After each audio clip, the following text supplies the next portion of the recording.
Hey, friends, welcome to episode 540 of the My 123 Cents podcast. If you are a wrestling fan, this week's episode may not be for you. This is the one time a month that I am taking the podcast off of the wrestling beat and just kind of talking about different topics, different things going on.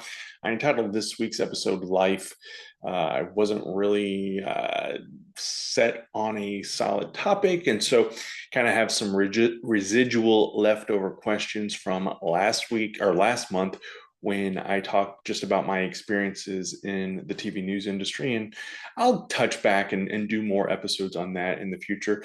That episode, by the way, for those who did listen and or watch, did very well, and I am grateful for that. I am very appreciative to those who took the time to listen and or watch, and weighed in with questions and comments, and even the aftermath of that with sharing and spreading the word. So again, those not familiar with me, I am Kevin Huntsberger. I'm have had this podcast, My 123 Cents, for just over 10 years now, and started it in December of 2014 as a wrestling podcast. And every episode drops on Monday. And for over 540, I guess I just said 540 episodes have dropped on Monday mornings. And I am recording, full disclosure, I am recording this week's episode. It is 9 p.m. Sunday. And this is about as late as I can get when it comes to recording this and still turning it and getting it out on that hit time of midnight when it drops. I have had a few that have dropped late. I remember a few years ago, a couple of years ago now, Chad Smart and I were in Los Angeles for WrestleMania. And we recorded Sunday night when we got back to his apartment. And I don't think we finished recording until it was midnight LA time, which meant it was already 2 a.m. So by the time I got it edited and dropped, it was late, but people are forgiving and understanding. So I again, I'm appreciative to everyone who has weighed in and asked questions. I got a couple questions from before from the TV news podcast, and one of them comes from Mindy Harville. Did you ever refuse to report on something difficult for you to discuss, political, personal, etc.? If so, how often? No, and I think I kind of talked about this with another question, but I wanted to get specific about this. Uh, I know that in 2025, uh, I think local news is still relatively political free. And I know that there will be some people that roll their eyes at that or disagree with that. And I'm open to that discussion. Um, I never, in my 22 years in news, I never refused to do a story. Um, Maybe we discussed not running stories because maybe of the irrelevance of it for our viewing area, or it wasn't a story that we thought was credible or legitimate. But as far as like not running something because of politics, never ever did that happen um, when I was around. In any of the newsrooms that I was in. And I worked as a reporter in three different newsrooms most of that time here in Southern Illinois at WSIL. And again, I know that there were times where it may have appeared, and I always knew we were doing a good job when we would report something, and then people would complain from both sides that said that it was too liberal or it was too conservatively reported, which I never completely understood, but and that did happen. And I don't remember specific stories when it happened, but it did happen. So I just think that in today's environment, and this is part of the reason why I did get out, is because of the political nature. There's a lot of mistrust of the media, and I think that part of it. I don't think that the media per se is intentional, at least again on the local level. There is a lot of young people, not a lot of oversight.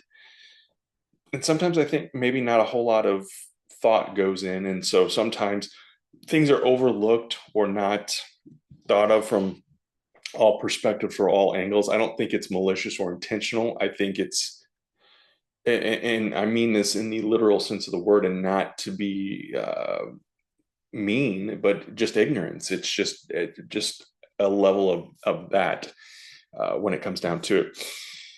Kathy Wood asks, "What was my favorite news story that I ever reported on?" I talked about the tasing. That was a segment on the morning show. It wasn't necessarily a story.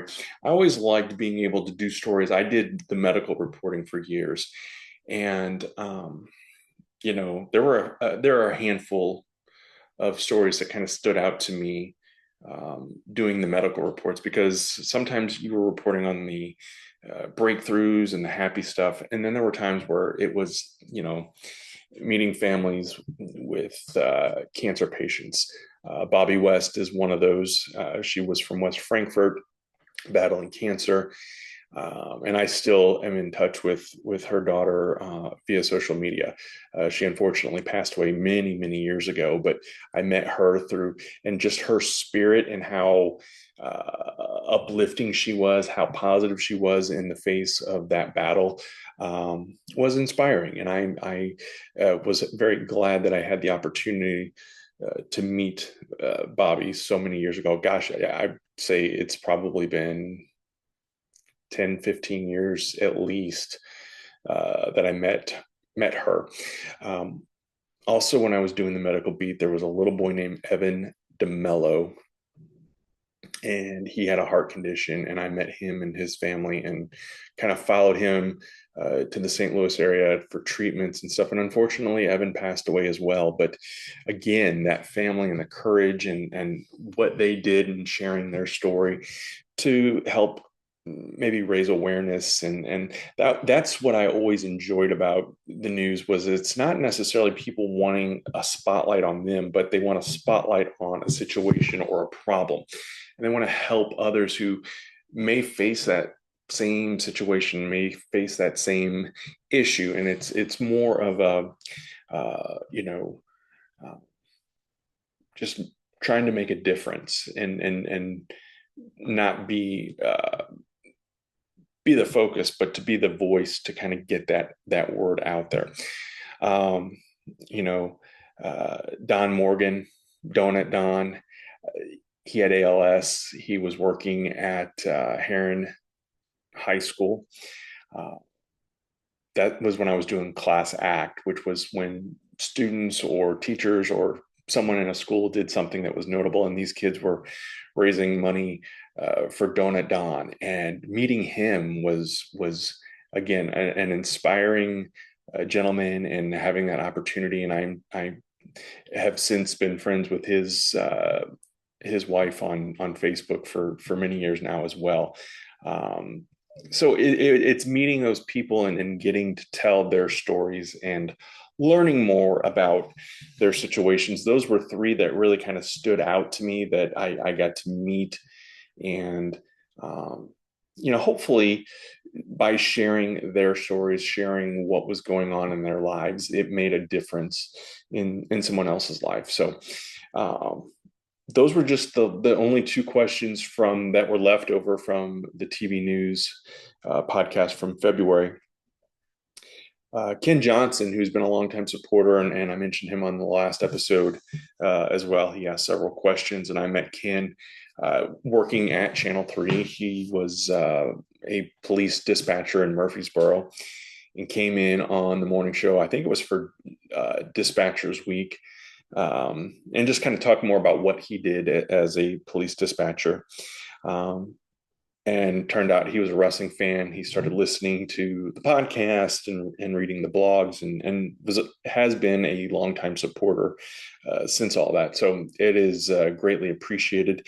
And here are some of the questions that he asked. And this week's episode is going to be short, partly because I'm running out of time, and also I just had a few questions to answer. And we'll get into more with these non-wrestling episodes throughout the rest of 2025. So if you have an idea, a topic, something you want to hear more about from my perspective, I'd love to hear it. So just shoot your suggestions my way, and let me know what's going on. Ken's first question is, how did you get your kids through college? Well, It's a great question, and it's one that a lot of people concerned and face concerns with their children as they get older, and figuring out, saving money and sending them off to college. I think one thing as a parent that I didn't really take into consideration until my middle son was older and was leaning more towards not going to college, and was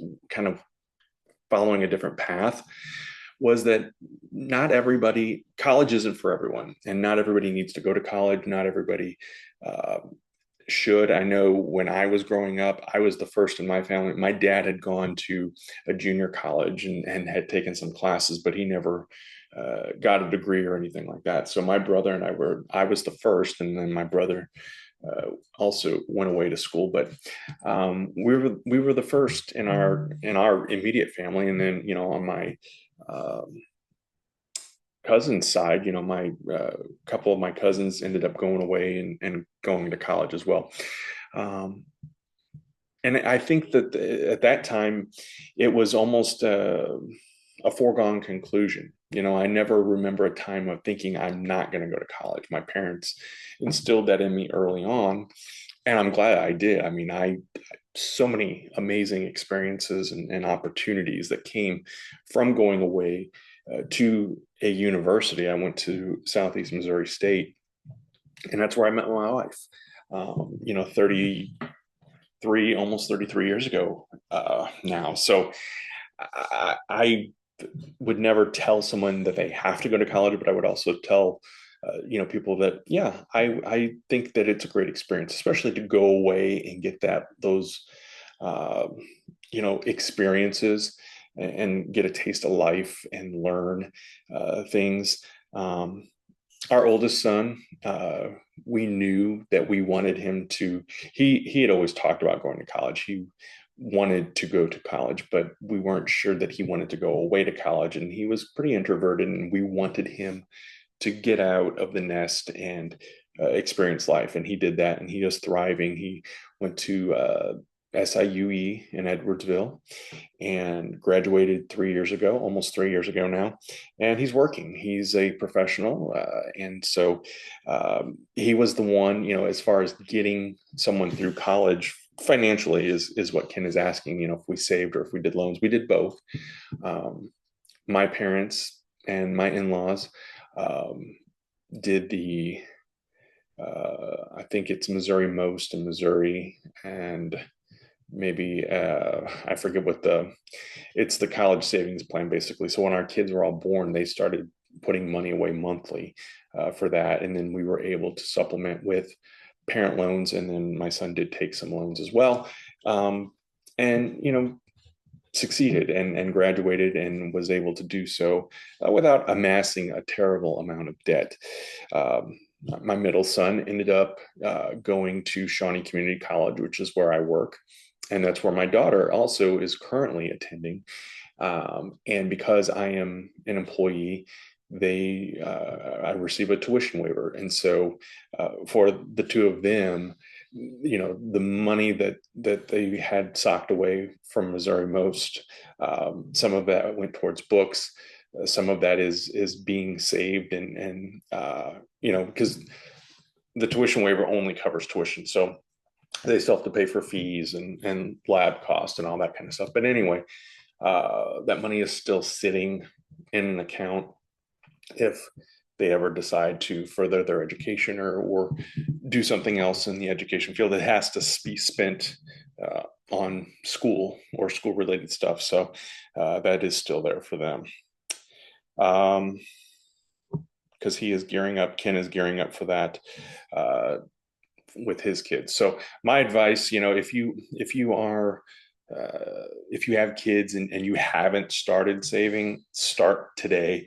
When, like I said, we were fortunate. We had two sets of grandparents that started saving on behalf of their grandchildren as they were born. And so we're grateful for that. So if you are a grandparent or could potentially one day be one, start saving, and any kind of help like that they can get. Our son also worked when he was at SIUE. He was there during COVID too, so there was a chunk there where, but he was still working. He was able to work as a tutor and do stuff online and help students. So he was able to do that. Um, how has marketing changed since you started? So I technically, I guess, have been in the marketing space now for, I guess, about 6 or 7 years, if you count the part-time work and then not really the freelance stuff, because I really didn't learn what marketing was at that point. How has it changed? I'd say the biggest thing that has changed right now is AI, the inception of ChatGPT and other apps and things that you can use to make life easier. And I view AI, and I did a podcast on AI a couple of weeks ago with AI not knowing everything about wrestling, and I stand by it not knowing everything, and I think that if you use it as a tool and not as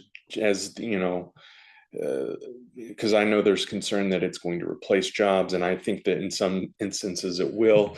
Um, but I think that if you use it and learn it and understand it, you can make it become a tool, just like I use Canva, or just like, and Canva is something, if for those who don't know, it's something that you use for like art, graphics, and that kind of stuff. Because I'm not very artistic at all, but with Canva, it has made my life a hell of a lot easier, and kind of doing and coming up with things. So, other than that, I haven't noticed massive changes in the marketing space. But again, I've not been in it long enough, I think, to probably fully understand it, because I've been in it since the social media age. And, yeah, there are things that have changed with how to post or when to post or where to post, and kind of, once you understand those things, it seems like everything changes again. So just following the trends, reading up, understanding, and kind of listening to the audience, I think, are all important aspects when it comes to the social media side of marketing as well. What about marketing made you want to start it as a career? Well, for me, uh, it's always been that kind of creative side. When it comes to my job, because I am, I'm an executive at Shawnee College, executive director of public information and marketing. So I'm also the marketing department. So I get to do the fun creative stuff, but I also have to do the managerial, or the, budgetary stuff, and buying ads and creating those campaigns and doing all of those things too. So it's a balance. And for me, when I started at Idea Creative, cheap plug, as I'm wearing my Idea Creative shirt tonight, it was being able to um, use those creative juices, if you will, and I feel like I have a lot of ideas, and then when it comes sometimes to executing them, they don't always turn out the way I want. But that's the part of it I love, and that's what attracted me to it, was being able to be creative. In the news, on the morning show with the news, there was some creativity. You could be a little creative in your storytelling approaches when it was out doing stories, but you also have to stick to certain guidelines, facts, etc. With marketing, social media especially, you can have a little more fun with it. There's a little more leniency, and it's not as high pressure, at least in my opinion. And so you can, again, have those opportunities where you're making a difference, but having fun while doing it. So that's really what attracted me to it. And like I said before, if I had a dream job at this stage of my life, it would be being a full-time content creator. I love doing my TikToks. I love doing this podcast, the Hunsberger Chronicles, Poor Decisions, which are my beer reviews. I love doing those kinds of things. And so if I was able to do that all the time and not have to worry about, uh, you know, uh, uh, clocking in and going into an office and working, 8 or 9 hours a day, that would be that would be amazing. But I don't see that changing anytime soon unless this podcast gets takes off like wildfire. So, what are the downfalls? Um, the downfalls of marketing.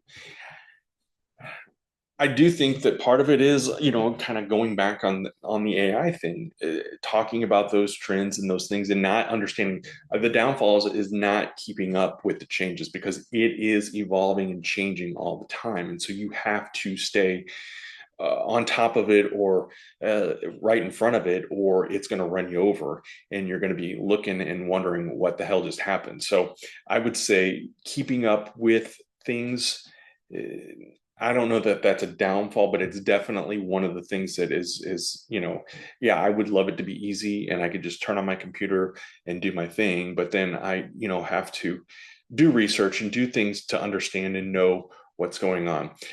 In my space as a higher education marketer, you know, the downfalls are dealing with the negativity.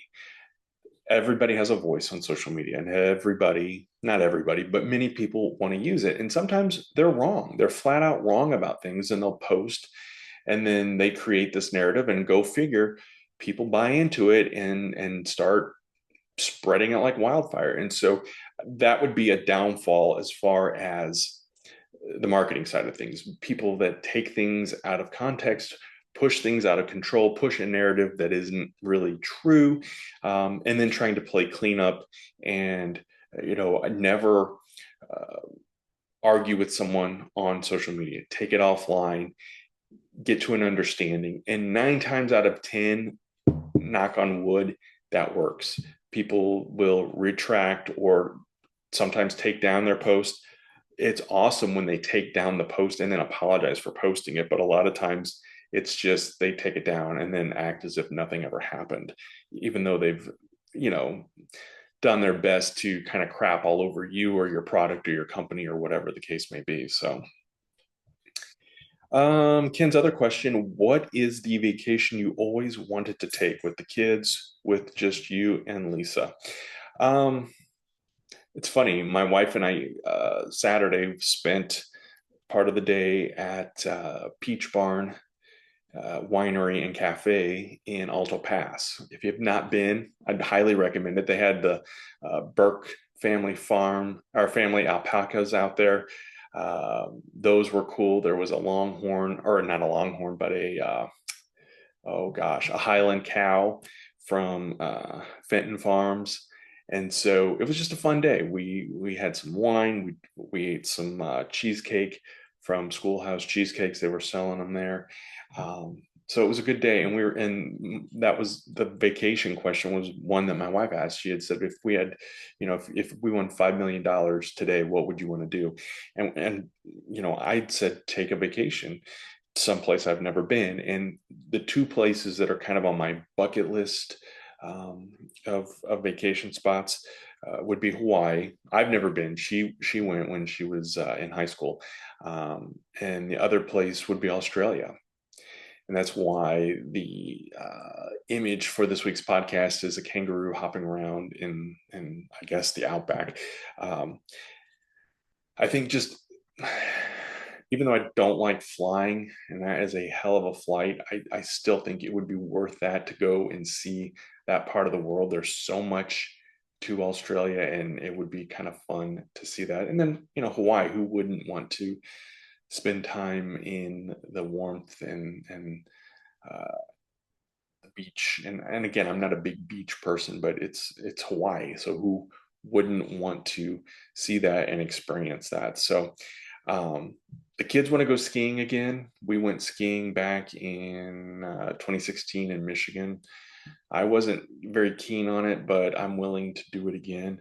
And eventually, my kids, my two oldest are in their 20s. Um, Daughter will be 20 this year.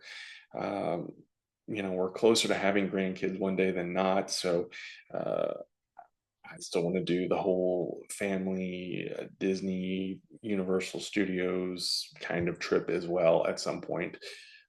So anyway, I think that you know, spending more time with family and doing those kinds of things. We went, uh, the five of us, and then my oldest son's girlfriend joined us. We went to Mexico about 2.5 years ago now. It was Christmas of 2022. And that was, getting to spend the time with them and hanging out as your kids get older and they are adults, and it's a different experience, but it's fun. We had a good time. And so that's something that I look forward to, spending time with them and their significant others and their children one day. Not anytime soon, but one day. So yeah, those were really the questions that we got in this week. And it's late. I didn't want to spend a terrible amount of time doing this week's episode, but I do want to thank you, if you're new here, for checking us out.